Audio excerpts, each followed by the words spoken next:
Welcome into the PHNX Suns podcast. I was like, is it a pregame show? Is it a postgame show? Is it a podcast? It's Monday. That means it's a podcast. I'm Lindsay. That's Saul. That's Gerald. That's Espo. How you guys doing? You know, one of the struggles of being interracial is that your hair just does not want to accommodate you.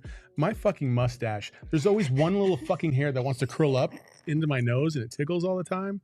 I fucking hate it. I don't think that's... I don't know what to do with that. I don't know where I go from here. That happens to me too, and I'm not interracial, so it might just be a because mustache. my hair is like both curly and straight. Right. So that's why. Okay.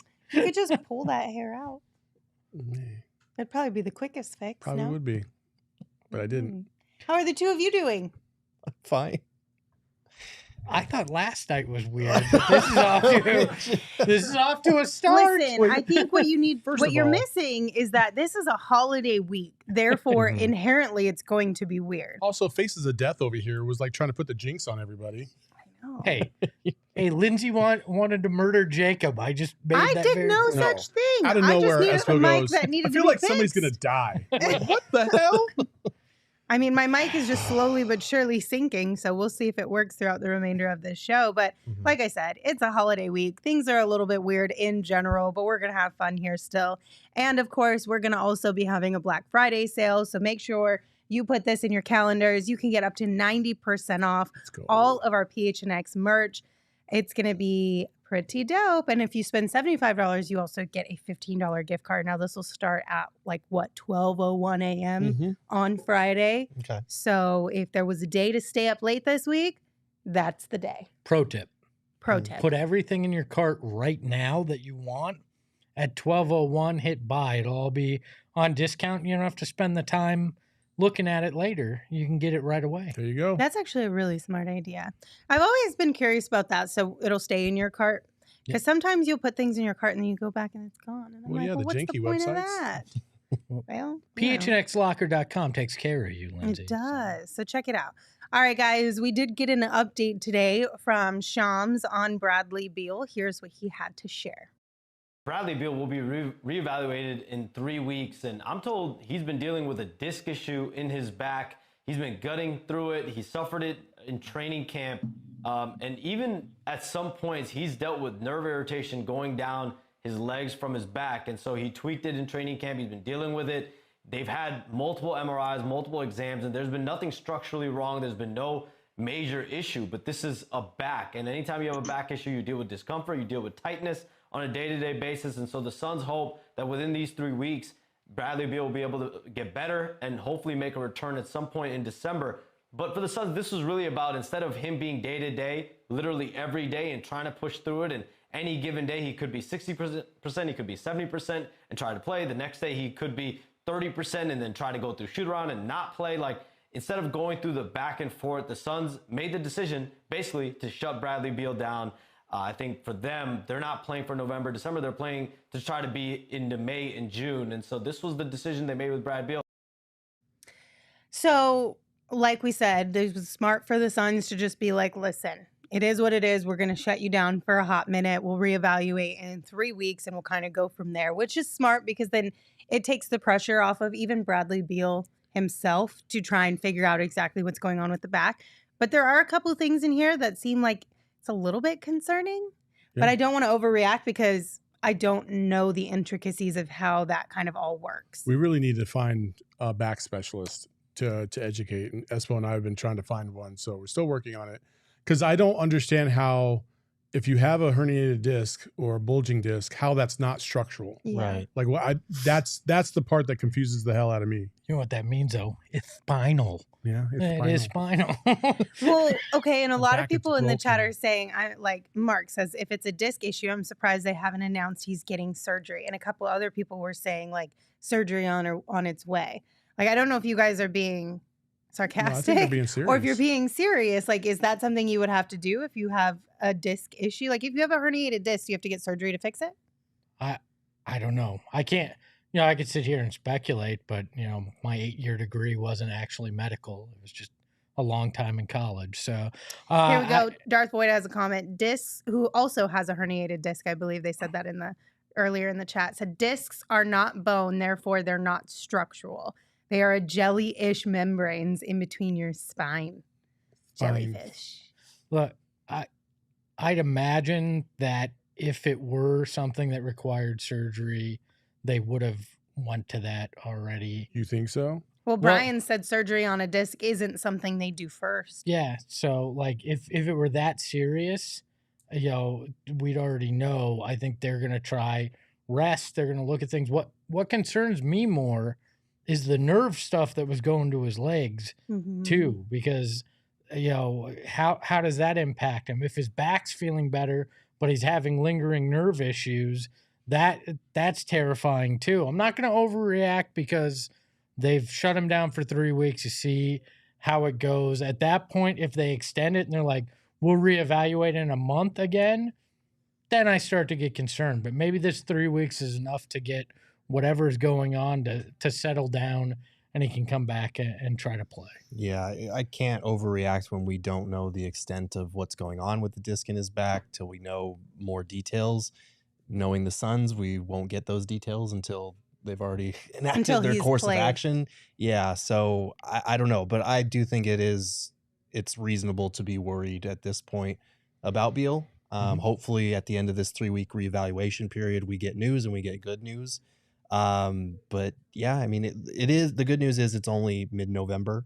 You still will have time, even if he's not back till like December, to get things back on track, to get those reps with the big three, with everybody in their natural rotation spot when everyone's healthy. But as of right now, we knew going into this season that health would be the biggest obstacle for this big three. And so far that's what we're seeing, unfortunately. Yeah. Somebody in the chat mentioned epidurals is something. Have you ever seen an epidural? That is something Flex and I were talking about a couple weeks ago when we were discussing the Bradley Beal thing. That is a potential, like a way of trying to help heal it anyway. Like that is an option that they could take. And a lot of people in the chat are saying that's kind of your starting point when you have a back injury like this. You work on injections, obviously rest, things of that nature. And then if that doesn't fix it, then surgery could potentially be down the line. I think first of all, like I understand Bradley Beal wants to be part of this team, but I don't want him sitting on the bench. Like, yeah, why fly him to Utah? Yeah, like I can't imagine like the travel is helping in his recovery. It might not hurt, but that's what I feel like. I want him to do everything he possibly can to try to heal his back. You know what I mean? And then in 3 weeks when they reevaluate, they're going to find out if they need to do more. And so I'm not going to freak out, but I am concerned. Like I'm concerned that this is going to be a lingering thing that he's not going to be able to fight through, and it's going to cause him pain for a longer period of time, as opposed to if they were to address it a different way, if that's the issue. But I don't know. I'm not a back specialist. Yeah. We do have a super chat from Psycho Blue. Thank you, Psycho Blue. They said, the life of being a Suns fan is watching a star avoid his usual injury and instead get a new, unrelated, worse injury. Get well soon, Bradley. I want to go back to something I had said at one point here. Steve Nash had 3 bulging discs. He dealt with the nerve pain, and that was from his time in Dallas through his time in Phoenix. So this is not a, debilitating. It's not a death sentence for his career. Let's make that very clear. Could it be an issue where he misses time at certain points? Sure, but this does not mean Bradley Beal's career is over because he's dealing with back issues like that. Steve Nash won 2 MVPs, carried this franchise for a 7-year period with similar back injuries. So, you guys in the chat are so funny. Yeah, so we'll keep you guys posted if we hear anything additional from the team. But I'm with you guys. Like, I would love for Bradley Beal just to hang. I know it's good to be around the team, but just hang out here in Phoenix. Like, just call it a day when it comes to going on the road with the guys. Give everything a break. But here's the deal, you guys. We got some good things coming up for you from all of our partners. First and foremost, Desert Financial Credit Union has been Arizona's largest, most trusted local credit union for more than 84 years. And right now, they want to give you $200 in bonuses. So all you have to do is open a free checking account online to get $200 in bonuses. And you can get started by visiting desertfinancial.com/200. It's a good time of the year to get a couple of bonuses from your new credit union. Also, Saul's going to give you a pick of the week that is absolutely going to hit, right, Saul? Right, Saul? I hope so. You turned things around last night. I sure did. You finally hit on one of your son's bets. So what you got for us today on the DraftKings pick of the week? Oh, Lindsay, this is not going to go the way you thought it was going to go. ASU and U of A are playing this week. Oh, boy. And the spread is 11 in favor of the Wildcats. That's it. And the total points over-under is 51. Ooh. I am going to say right now that I do believe that the over will hit. And I do believe the Wildcats will cover this because their defense is outstanding. Their offense is one of the best in the pack.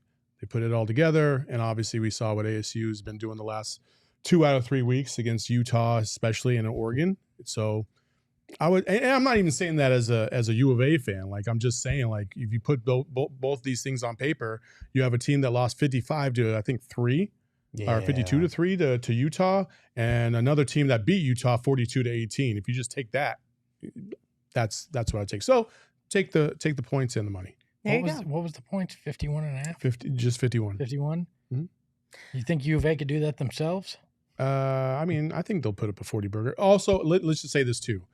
Jed Fish today talked about the rivalry, and he said, "What do you got to do to talk? What do you tell the new guys about the rivalry?" And the first thing and only thing he said was, "I just show them the billboard," which is the 77 billboard. If you don't think that the Wildcats wouldn't try to run up the score on ASU for vengeance, you have another thing coming. So if you want to get in on that, download the DraftKings Sportsbook app right now and use code PHNX, because when you use that code, new customers can get $150 instantly in bonus bets for betting just $5 on basketball. Only on DraftKings Sportsbook with code PHNX. The crown is yours. Here we go. Gambling problem? Call 1-800-GAMBLER. In New York, call 877-8-HOPE-NY or text HOPE-NY 467-369. In West Virginia, visit www.1800gambler.net. Please play responsibly. In Connecticut, help is available for problem gambling. Call 888-789-7777 or visit ccpg.org. On behalf of Boot Hill Casino and Resort KS, must be 21 or older in most eligible states, but age varies by jurisdiction. See DraftKings.com/sportsbook for details and state-specific responsible gaming resources. Eligibility and deposit restrictions apply. Bonus bets expire 168 hours after issuance. Terms and sportsbook.draftkings.com/basketball terms. It changed a little bit, so it wasn't as good this Ontario. KS is Kansas. I know, but I want to say KS because it's faster. Sure. I'm just letting you know. KS, Kansas.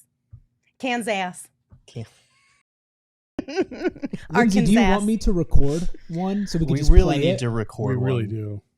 I don't know if we're allowed to. overdue. We got to Are we ask not? Max. I Max don't know told if me we're- no. Yeah. Max is Max is being a real turkey. he's a hater. He is. He's such a hater. All right, let's talk about Kevin Durant. We got a super chat from Big Vernon. Big Vernon said, "Do y'all see why KD, the most criticized NBA player, he only gets media coverage from when he is having bad games?" Shaking my head. I'll say this. I think the numbers don't lie in terms of KD. And there's polls out there that don't even have him as a top MVP candidate, which is just, it is insane. Kevin Durant is him. He has been this entire season, and they're starting to win now with Book back. He's only going to get better when Book comes back. It's not like he was going to get worse. So Yeah, I would see the disrespect is quite obvious when it comes to Kevin Durant because maybe they're just haters. I don't know. I don't get it. I mean, I feel like the fact that we weren't winning all of those games initially probably dinged him a little bit for that. Yeah, but it's not just this year. And, the eye test, too. It's not just the numbers. It's not like, he looks bad in any way. It's a combination of the two. Again, like I say, that book, I think some of it's the 70-point game. I think some of this is they didn't like the way he went to Golden State. They didn't like the way he went to Brooklyn. And they didn't like the way that he decided he wanted to leave Brooklyn and come to Phoenix. BS. Yeah, because it's business. I mean, as much as we want to act like there's loyalty, I mean, in part, it's business. And a team's willing to move off these guys whenever they get the chance. So when a player decides to make that kind of decision, he gets hate for it or there's a bias against him. I think that's part of this with Kevin Durant. I really do. And then it doesn't help that, Charles Barkley's out there pushing the bus driver thing, all these narratives too. I think a lot of it comes into play with KD, but everything we've seen, he's been otherworldly to start this season. He has. And I think like the MVP ladder, they updated on a weekly basis. They start doing it the very first week. So there's going to be a lot of people in that top 10 that aren't going to be there a couple weeks, couple months from now. I think Kevin Durant has a good chance to be in that group as the season goes on. But it is like minor little complaints. Like this week for the Western Conference Player of the Week, like De'Aaron Fox won it, and he was great. The Kings went 4-0. Fox put up 32 points, 6 assists, 5 rebounds. He was great. But like Kevin Durant was better in every category. He averaged 36, 8 and 8 on 63% shooting across the board. Suns went 3-0 and he didn't win the award. So it's just like one of those things where it's giving fuel and ammunition to the people that are like KD's held to a different standard. Because stuff like that, he had the better numbers across the board. The only difference between him and Fox was the Kings played one more game. And I think historically they do give precedence to amount of games and team success played in a week. But like, it's one of those things where as a Suns fan, you're like, oh, okay, now I get why KD fans feel like he's constantly disrespected, because it feels like sometimes we do wind up taking his greatness for granted. Yeah, I mean, 2 out of 3 of us wanted to give him the big, bright, shining star last night. So. I did not want to give it to him. But I think a lot of it, too, sometimes is unfair, but it is the case, right? Like last year with Book, we had to put sort of a threshold for him to be named our big, bright, shining star, because if not, we would give it to him every single night.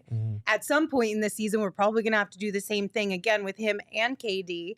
So I understand when people might look at that number and be like, well, that's an average day for Kevin Durant, whereas for De'Aaron Fox, that's really impressive. Is it fair? No, but do you kind of understand the way that people will judge players a little bit? Yes, but if he had 28, 6 and 6, that was his average. They went 3-0, and De'Aaron Fox had the week he had. Fine, but that wasn't the case. Kevin Durant had massive numbers. What is it? 36 8 and 8. Yeah. Like, I mean, and over the last 3 games, he shot 63% from 3. Hasn't missed a free throw. Like, it's not like he's not playing above what you expect from even Kevin Durant. That's part of my problem with it. Yeah, I think in that case, like I said, they put more stock in. If you played 4 games in a week, you're going to get the edge, just because 4 games in a week is a lot. 4-0 is better than 3-0 technically, but analytics, math. It's just one more game. I don't know how they do math these Numbers. days. But what was his plus minus? All right? That's the Oh question. my God. It's one of those things that, like I said, it gives fuel to the people that feel like he is judged differently.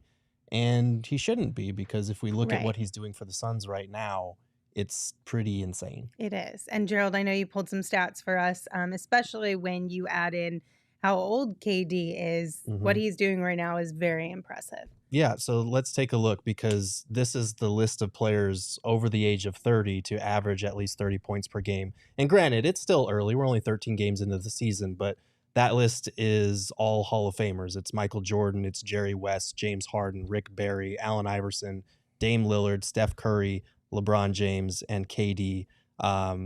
Like that's pretty insane. And the fact that Curry is doing it a second time so far this season is pretty insane. But like that's rarefied groups right there. The only players if this were to stand in NBA history to average 37 and 5 on 50% shooting and 40% from three for a full season.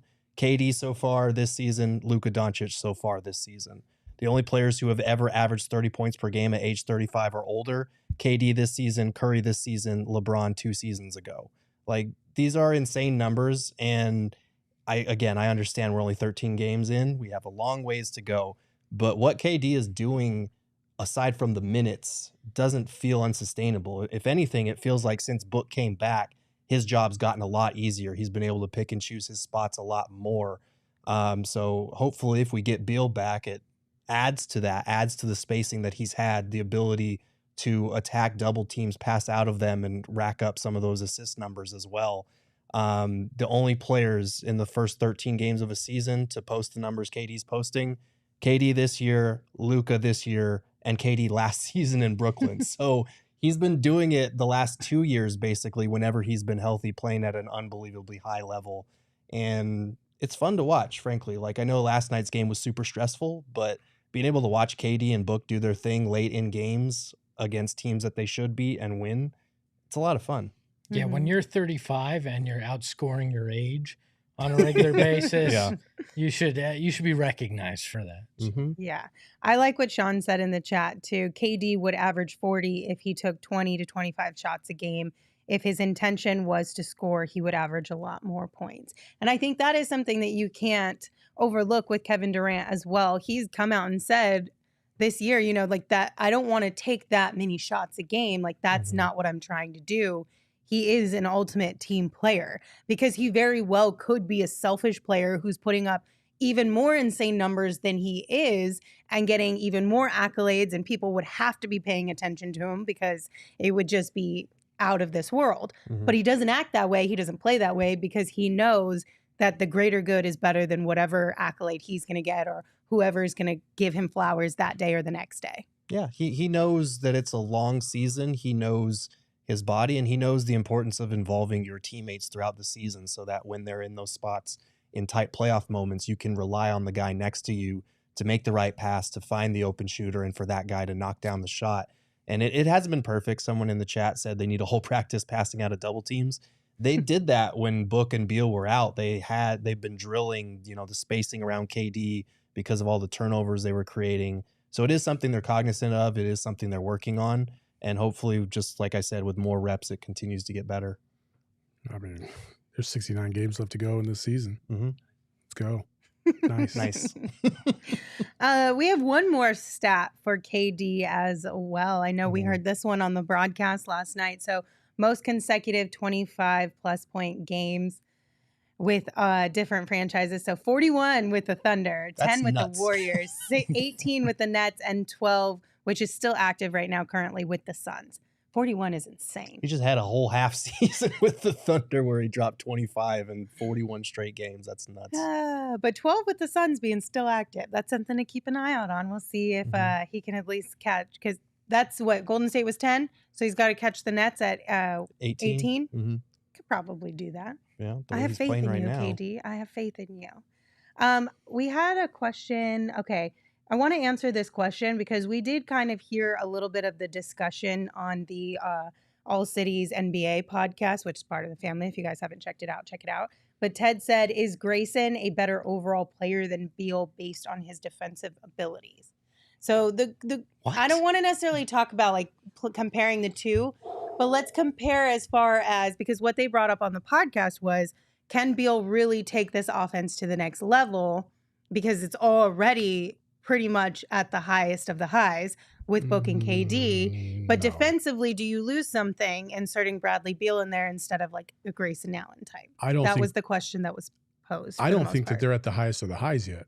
I still think that they're still only 13 games into this season with a whole bunch of new parts. They're going to figure some more things out, and their offense is going to become even more efficient. Then to add Bradley Beal in that's just so disrespectful to Bradley Beal. Like, I know he gets hurt, but I feel like we have very much recency bias when it comes to Bradley Beal in terms of his injuries and not realizing he is at full strength. He is one of the best guards in the NBA, and his offensive output is going to far exceed any lack of defense when it's in comparison to Grayson Allen. And it's Yeah, sure. He's not as good of a defender as Grayson Allen. Sure. But he's far more superior than Grayson Allen when it comes to the offensive side of the ball at every single level. So I just cannot take that seriously. I don't want to take anything away from Grayson because he's been a solid 13-5 in his role. Like, you all know I'm all in on Grayson. Yeah, and he's been like a top 5 3-point shooter this season, which I don't think Beal's going to shoot 50% from three. Could be wrong on that, but Grayson's been fantastic. But defensively, even if you look at some of the games he's had, Grayson has not been tremendous on that end. Like there was a couple games against the Lakers where D'Angelo Russell was getting to his spots against him. I think plugging Beal into either one of his spots with Eric Gordon or Grayson Allen, it's the defensive drop-off's not going to be that extreme, especially because they're not a great defense right now. They were to start the season. Since then, they're 20th in defensive rating. And just what you gain offensively in terms of his driving ability, his ability to cut off the ball as a spot-up shooter, and just being more of a gravity hub. Because as much as Grayson is a tremendous shooter, defenses are not going to, like look at him the same way they look at Beal. They're not going to throw double teams at Grayson. They're going to it's going to be an impossible pick and choose situation when Beal is out there, especially with those other two. He's a guy that can ground bench units as well. You can't really say that about Grayson. So the offensive ceiling raises a lot when Beal's out there. When you saw last night with KD and Book, just KD and Book, you saw how much attention Utah was trying to have towards those two guys and throwing double teams basically at each guy every single time. And there was even a possession that went between Book and KD multiple times before KD got an open three. That's the kind of stuff we're talking about. Now you add Bradley Beal on the opposite side to that as a cutter or even as a mid-range or a shooter or even ball handler, and that changes the entire game. Like we can't de-emphasize that. Like, and people are trying to, and I don't understand that. Like, I get we haven't seen it yet, and I get you don't logically know how this is going to work, and I get that. But we've seen this before, and we've brought it up before when it comes to the Warriors with Steph, Klay, and KD. Now, Bradley Beal is not Klay Thompson from a shooting perspective, but he is better than Klay Thompson in terms of driving to the basket, drawing contact at the rim, and also the mid-range jumper. Like, you can't knock Bradley Beal for that. And so I get it. He's injured, and it's hard to understand what this is going to look like. But I don't agree with the assessment that they would lose as much as they would gain on the offensive or defensive side with Bradley Beal in comparison to Grayson Allen, because that's just, you're disrespecting Bradley Beal, a guy who averaged 30 points a game or more in 2 seasons in the last 5 years. Like, come on, guys. Can I add some more context to this? Because I was doing the research for KD's streak, and he also had a streak with the Nets with 25-plus points to start the season for 17 games. He broke Bradley Beal's record, who was at 16. So Brad Beal's one of those guys. Like, he can put it in like that. How much better can this offense get, though? Because 9 of their games this season, they've scored 114 or more points. So at some point, there's only going to be so many shots available. And yes, can they clean up their turnovers? Could Bradley Beal potentially help with that? Sure. But how much more is there to grow in this offense? What's the ceiling in terms of that? Because they've scored an insane amount already. And that's at times without Devin Booker out there also. So, I mean, efficiency maybe, but is this a team that we're now talking they're pushing 120 a night if Bradley Beal is out there, maybe pushing 130 on some nights, which we've seen on multiple occasions already. Like, that's my biggest question, is how much more is there to grow? I think defensively, you put Bradley Beal in place of Eric Gordon or Grayson Allen, and I don't think you're going to have a huge drop-off in that starting lineup defensively. But I would say this in terms of the ceiling comment. The ceiling to me is like a goal. And, somebody once told me goals should just be guidelines. They shouldn't be the end result. Because if you do that, then you're placing a cap on what you're trying to get accomplished, and you don't even know if there's anything more to accomplish, right? And we saw this in the late 90s, early 2000s. Basketball was kind of at a standstill, for lack of a better word. Scores were in the 90s, the 80s, shit, sometimes the 70s. And then what happened? You brought in the Phoenix Suns with Steve Nash and changed the entire game. You don't know what is possible until you see it out there in person. And I would wager to bet that you're looking at another 10 points per game at a minimum if Bradley Beal's on that lineup, because some of those lineups are obviously when they go to the bench and they're alternating between KD and Beal, KD and Book. Now you're going to be able to throw Beal in with one of those two at all times. So you might have two guys on that court pulling that gravity no matter what, and then you add the third guy in and it just makes it even better. So that's I see where you're going with this in terms of how far they can go, but I still think that there's plenty of room to improve. But is it more the floor raises than necessarily where you're not going to have a 95-point game like we've seen? I mean, is that – I don't know. I know their offensive rating as of right now is 9th, according to NBA.com. So it is, but I think it raises both, to be honest with you, because I think if you look at it, they're 9th, but since it's so early in the season, there are a lot of teams that have really high – offensive rate. Like last year, the Kings had the highest offensive rating in NBA history at 118.6. Right now, the Suns are 9th and they're at 116 basically. So they're not far off where the greatest offense in NBA history was last year. And as seasons continue to go on, we're going to see that number rise and rise.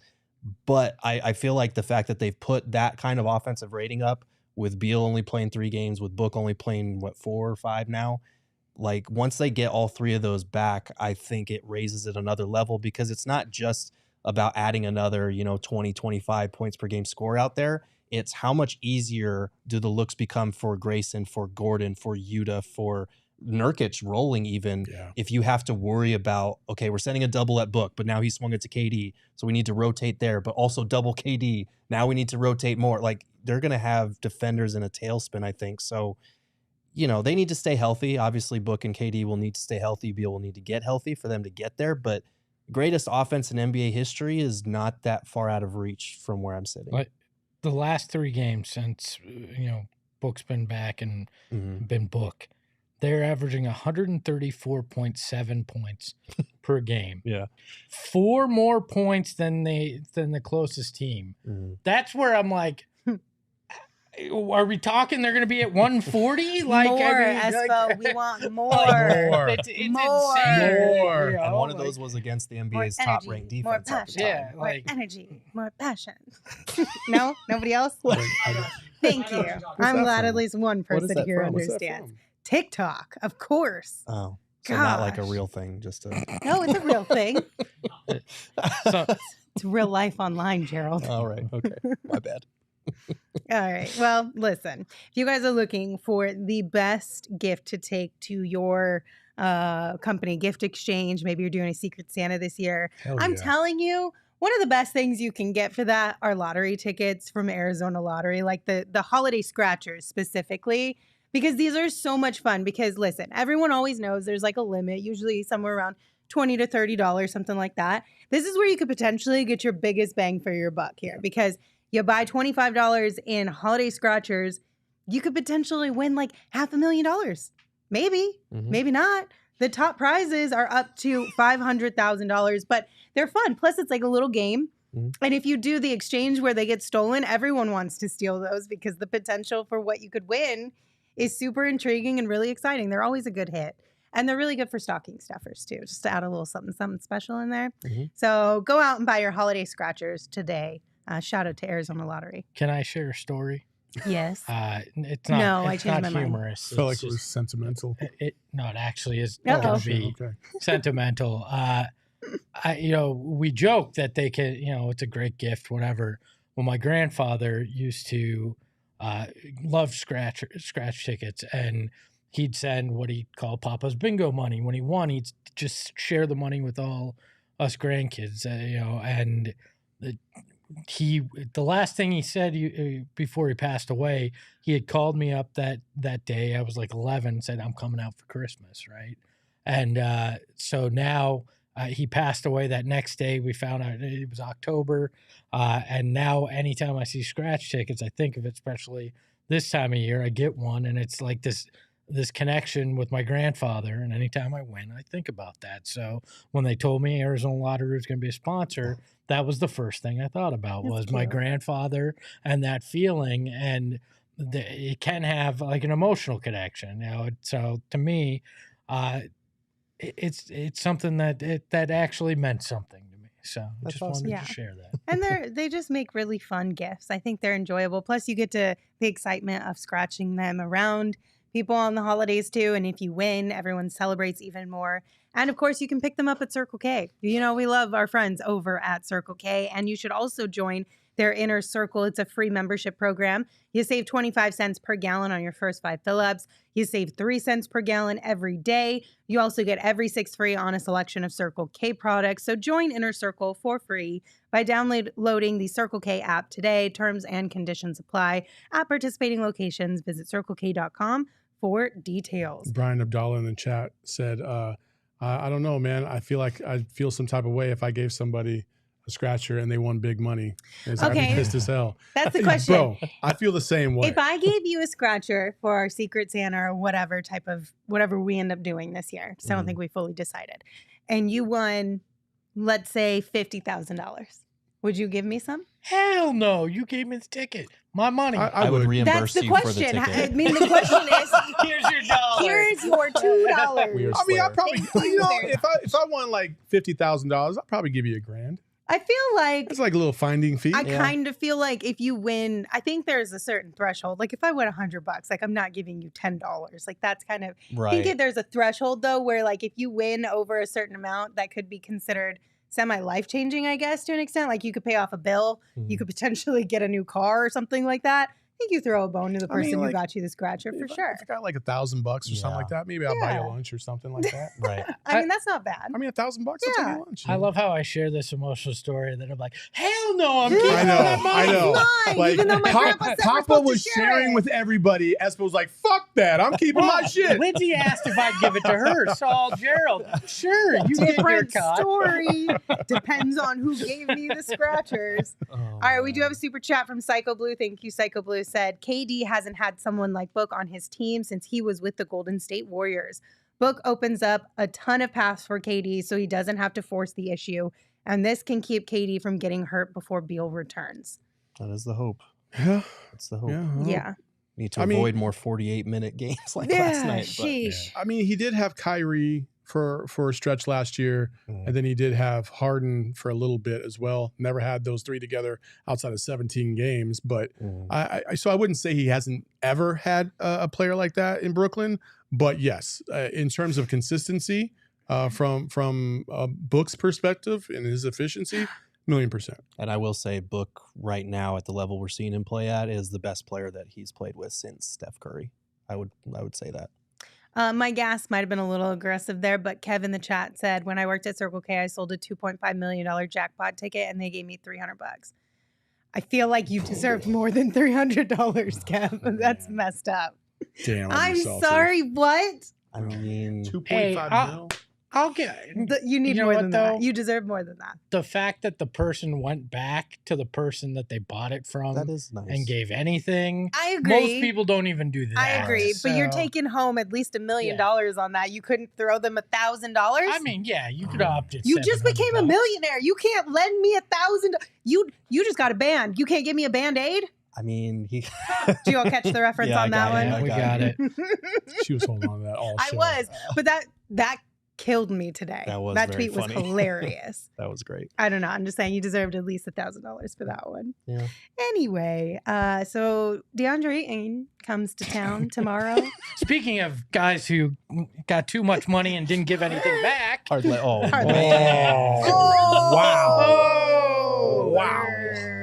Damn.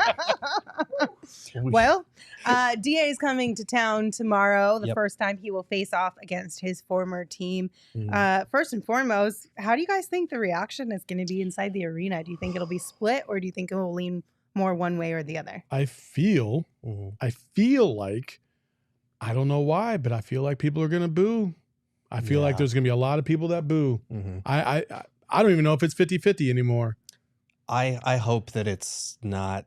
I know that it's going to be split. I hope that the cheers drown out the boos, because as much as we've talked about, especially over the summer, the Suns needing to move on from DA and DA needing to move on from the Suns, to be honest, like, he did give this franchise some very memorable moments. He was a good guy off the court. He did put up with a lot of toxicity off the court. And to be fair, some of that, you know, we've talked about, like, if you don't like the fan reaction, like, playing better helps with that a lot of the time. But at the same time, like, I do hope that it's not an uncomfortable situation, which I think it's going to be, because both sides have moved on. And as much as, you know, us having this type of segment feels counterproductive to that, this is the trade that's going to determine this season. So I think it's fair to look at what DA has done with Portland to this point and what the Suns have done with Nurkic, because we're going to continue to look back at this trade no matter what happens this season and say, like, that was key in what happened the rest of the year. Yeah, give him his video, acknowledge his time here. Mm-hmm. Fans should politely clap, and then I think there should be complete indifference after that. Mm-hmm. Like, he's not here. Recognize what he did. Don't need to boo him, but also don't need to cheer him. Mm-hmm. You know, I think indifference is more condemning than booing somebody or whatever. It's just like, hey, you're in Portland. We've moved on with Grayson, Nurk, and Nasir Little, and it is what it is. Well, you know, I think, again, to Gerald's point, I know DA talked a lot, and I feel like this is part of his legacy, is the fact that he talked a big game about doing X, Y, and Z, and he didn't live up to his own hype that he self-inflicted, to be honest with you. And you kept waiting for it, and you got it in spurts, but you didn't get it consistently enough. And you didn't, more importantly, you didn't get it in the times that you really needed it. You know, last year, against Denver, you know what I mean? Like, he wasn't even a blip on Jokic's radar. Like, he couldn't present any resistance. And when you leave with that feeling and that as your lasting memory, it's really hard to bounce back from that in the fan base's eyes. And I think that's why a lot of people are going to boo, because I feel like they're going to resent him. Also, on top of this, and I do want to say this, Leo Barrientos talks about Tumani, but he's talking about him getting a tribute video, which is ridiculous. It's summer league highlights and shit. I think which is pretty funny. I would love it. But I mean, and I'm not saying it, but Tumani right now is balling his ass off. He is. And he legitimately could be the better part of that deal for Portland in the long run, which is crazy to think of. He jammed all over Chet Holmgren. Yeah, he did. Let's be honest too. On the flip side, if Tumani was still with the Suns, he would not get nearly the experience he's getting in Portland. I don't know about He'd that. be glued on the bench right now. I don't think he would get as much experience. He wouldn't get the benefit of the doubt to be able to play through all the mistakes that inevitably come with being a rookie. Like, this is kind of a blessing for Tumani as well, because he's now in a place where he's able to do those things. He's going to be able to work on his game in real NBA level games, and there's something so valuable about that. It's not like the Suns even have a G League team at the moment to be able to send Tumani to. So as much as it did suck to lose Tumani in that, because we were all looking forward to seeing what he brought to the table, this is better for him. I mean, it really is. If you're talking long-term, long picture, I could see that. That's why I said long-term. Yeah. So I think that's, I wanted to clarify that's, you know, that I agree with you on that front. If long-term, maybe right now is what it is. But on the DA front again, if your ex comes at you afterwards and they're angry, or they act like it's great to see you, those two things, whatever. If they act like they don't know you or don't care about you, that cuts deeper. And that's why I'm like, indifference, I think, if you want to make some kind of point as a fan, is probably the better path of all of it. So I just want us to be better as a fan base. Does it really matter? Just, you know, it shouldn't. Celebrate the guy. He was here for 5 years. We got to the NBA Finals. And, you know, he had some really bright spots. Yeah, he had some low lows, but cheer, move on, and be done with it. Cheer for the video. Don't cheer for the guy. Oh, yeah, cheer for the video. Like yeah, of course. Yeah. Well, it's one of those things, too, if you look at what he's doing in Portland, it's not like he is blowing away anybody's expectations right now. Mm-hmm. You know, he's averaging 12 points per game, 11 rebounds, which the rebounds, he's 7th in the NBA, so that's great. But shooting the second lowest field goal percentage of his career, taking the second least amount of field goal attempts per game.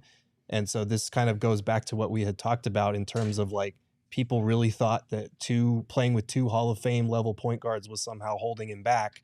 Like, he needs good point guards to be effective at this point in his career.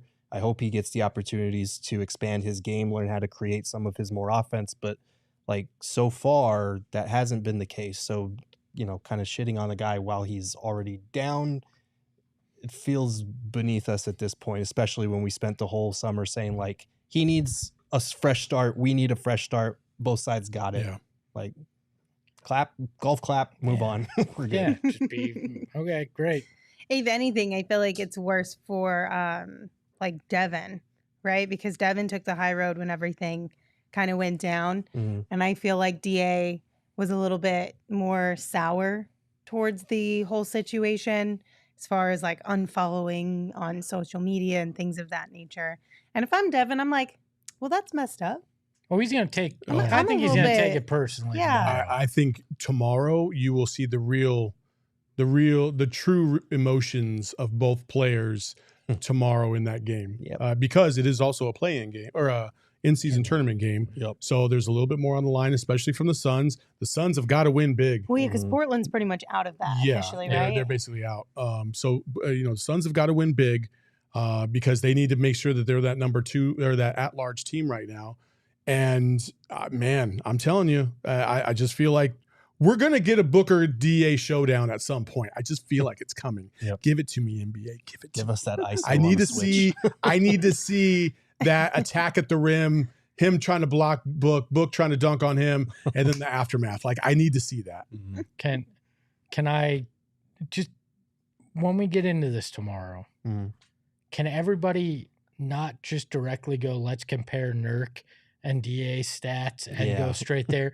Because we got to remember Grayson Allen and Nasir Little were part of this deal as well. And we've got to look at it in totality and also remember how much less that Nurk is making than DA, because I know that's going to be the default tomorrow, good or bad from a Suns perspective. And it can't be distilled just simply down. I don't think that's going to happen. You don't think it's going to, the fans will just go, oh, look, Nurk did this. Oh, no, I think they will do that. I don't think don't people are going to be able to resist that. Okay. Yeah. That's fair. The agreement part Yeah. is the questionable part of that one for sure. Also, let me address Darth Vader. Get stuffed, Darth, all right? Your fantasy league's 5th on my fantasy league priorities. wow. I gotta stay at a Waffle House, and I got more money riding elsewhere. Esco's fantasy team scored 27 points. Oh, no. That is horrible. But it was also against Darth's wife, and I wanted to give her the easy win. Tyreek Hill just sitting on the bench chilling. Sure. Damn. It's also one of those weird leagues that you play 2 QBs. Who the hell does that? Just a weird league. Voida does that. Yeah, Man. Void is weird ass. You didn't league. have to join Yeah, the league, exactly. Espo. I'm just mad that You I didn't could have set my said lineup. no. You could have said no I easily. genuinely forgot. The last week was crazy, and I forgot. All right, I forgot. That's better. I'm sorry. There. I still would have lost even if I said it. I did the math. Hey, That's if you have better. 5 fantasy leagues, that's on you. You should have been gangbanging those lineups. Lord have mercy. You can watch tomorrow's game on Arizona Family Sports. All you need is an antenna. And yes, you can hang out with K-Ray and EJ on the call. Wherever you live in Arizona, visit azfamily.com and click Suns Games for listing information for your area. AZ Family is a great resource to help you find Phoenix Suns games on Arizona's Family Sports. If you are looking for a great pick-me-up for the holidays, might I recommend new flooring from our friends over at Empire Today. I heard they got great hardwood over there. You get shop-at-home convenience, the right product for your needs, and quick and professional installation and a price match guarantee. Hell yeah. You can also see what it looks like in your home by using their floor visualizer, which you can find at empiretoday.com/PHNX. And get this, schedule a free in-home estimate today, and all listeners can receive a $350 off discount when you use the promo code PHNX. Restrictions apply. See empiretoday.com/PHNX for details. Can I? You jerks. Lindsay's a pro for getting through that whole ad read without acknowledging. Station. Can I suggest Shout a out to new, EJ, by the way. Yeah, can I suggest a new Arizona Family Sports So tagline? rude. Sure. Oh, I'm worried. Arizona Family Sports. You never know what the hell is going to come out of EJ's mouth. I feel like should be like you watch so you know, right? Yep. Oh my goodness. All right, guys, we're going to round out the show with some fun here, but fun around the Suns space. So we're going to talk about Devin Booker's new sneakers, the Chapter 1. We've gotten to see quite a few colorways over the last couple of months, and I think we should kind of rank them, give our opinions on what we've got so far. So we'll run through each one real quick. We've got the orange one that everyone knows and loves. Of course, it's called the Clay Orange one. And I think these ones are kind of just, they're classic Suns color shoes. Yeah, I mean, I like them. I know that they're very bright, and these might only work better as a basketball shoe than a lifestyle shoe. I agree. But I still like them. I like the texturing on them too. Like it's a cool look still for me. These will likely be in my show rotation. I think they're a perfect show shoe. I think they look good on a basketball court, especially the in-season tournament court here and in Utah. That purple, very much a NBA Jam Turbo kind of feel to it. We're gonna get you in those shoes with the purple pants at some point. I would love that. I'm down for that 100%. We also have the bluish gray ones, the ash and slate. That is this colorway. I'm not mad at these ones. These ones feel more like a lifestyle shoe, though. It's crazy to me how as we go through these, you guys will notice that like the colorways almost make the shoe look like a completely different shoe. Yeah, for sure. I like this one the best. Well, not the best, but it's one of the ones I do like. I like how subtle it is. It's not in your face blue. It's a nice, good shoe. Yeah, I like that one. Then, of course, we have the purple, the Be Legendary ones. Now, these ones are a little extra special, I think, because obviously they've taken some inspiration from the Kobe's that Book has worn for a long time. They have Be Legendary, I think, written on the toe as well. These are classic ones, and I think if you're more of a sentimental kind of person, these are the shoes you probably will want to get. I think, listen, the tribute couldn't have gone any better in terms of this shoe, and I think it's fantastic. They're clean, man. Yeah. They're really nice looking. I think these are probably my favorite of the group. I'm obviously partial to purple, but also what it means to Book. That's one thing I love about these shoes is it's obvious that Devin Booker took great pride in the details on these and every little part that has meaning. I mean, we went through each of the elements in the shoe, but even the colorways, you could tell he thought about it. So. Yeah. Then they've got the white and gray one, the quote unquote cool gray. And these ones are kind of like a good mix between they work as a basketball shoe and a lifestyle shoe. Yeah. I feel like this one is the one that hits both perfectly. Yeah. And all of these look better in person, but these in particular really pop in person. We saw him on the other end of the practice court wearing these when he wore them for the first time. We're like, oh, those are really nice. I'm looking forward to those ones. Yeah, these look like an everyday shoe that I'd love to just wear all the time. I like these. You got to clean them, though. Yeah, you got to get those. You keep those ones clean. Oh my Then God, you've got the side-eye. all black ones. These are the Detroit Stomper. Black on black on black with a nice little Detroit like D in the back of the shoe there. I'm not a big fan of these ones, to be honest with you. These are the ones where I feel like the all black make like this shoe does not look like Devin's Chapter 1 shoe to me. Could be the photo too, just in and of itself, but I'm not too hip on these. But I understand that the all black is probably pretty high on a lot of people's list simply because it's all black. Yeah. And you can't go wrong with that. Yeah. Then you have the black and gold. I don't know what these ones are called. I couldn't quite figure that one out. Craftsman. We're going with the Craftsman. That's what they're called. I think I like these better than the all black ones, to be honest with you. I do too. These are the ones I'm going to wear to Gerald's wedding, I think. Okay. Okay. Nice. See, the ones I'm going to wear to Gerald's wedding are the light or wood brown, the ones we found out today. They're like a cream colorish one. Yeah. These are 100% the best ones in my opinion. Those are Those are a million nice. % the best ones in my opinion. 100%. Also, the best thing about this is every shoe allegedly is going to be $120, which is a nice so price it's not a point. crazy ass price, which is fantastic. Yeah. That's really nice. I wonder. love these. Ooh, you know what I didn't even think about? I can fit in little kids' shoes still. like the big boy shoes instead of the adult shoes. And when I bought some of my basketball sneakers in the little boys ones, they were like $50 cheaper. I wonder if Book's going to have those. I don't know. So if you got small feet, there's a little workaround for you. That's pretty good. Okay, so what you guys kind of mentioned some of your faves. If you had to put these in order, where are you going, or at least top 3? I got the brown, the last one we just did first. And then I have the gray and white ones. What are those called again? Cool Ash gray. and The slate. cool grays. That would be my cool gray. Yeah, the cool grays would be 2. And then the ash and slate would be 3 for me. And then the purple ones would be 4. Everything else is at the bottom of the list. So I'd go Be Legendary purples, the cool gray, the craftsman, and then the orange, and the rest of them I could take them all. I'm going to go cool gray number 1, Orwood brown number 2, Be Legendary 3, ash and slate 4, craftsman 5, orange 6, and then Detroit Stomper is last for me. I'm only taking the light Orwood brown, the cream colored ones that we got today. That's the only one that I feel like I would actually wear.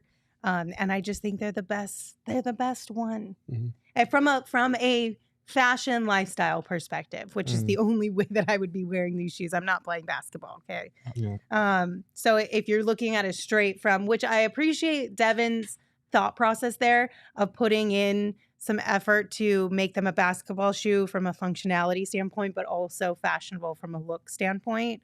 But those cream ones, chef's kiss. Yeah. Best one we've seen so Love far, them. in my opinion. I can't wait to see how they hold up in a workout too.